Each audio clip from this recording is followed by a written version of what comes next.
nõndaks. Siseneme siis Müpasse. Müpa on midagi sellist nagu Tallinnas Nordea kontserdimaja. Ainult, et mitte võib-olla nii väga. Tere, Toomas! Tere, Erki! Kuidas sul läheb? Mul läheb nagu alati väga hästi. Keskmine pole mõelda. No tore, kus me oleme? Budapestis. Me oleme Müpas. Mis see Müpa on? Mis sulle tundub? Sa ei tea sellest mitte midagi praegu.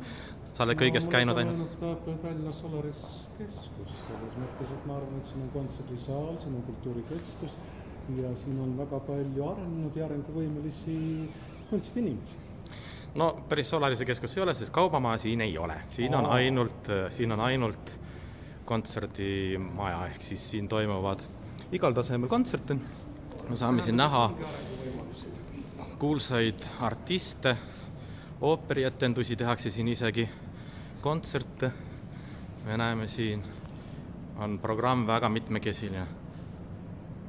Nii et igal juhul meie noortelauljate kuulamine toimub selles majas. Jääme siis ootama, et oleks ka siis toredad lauljad.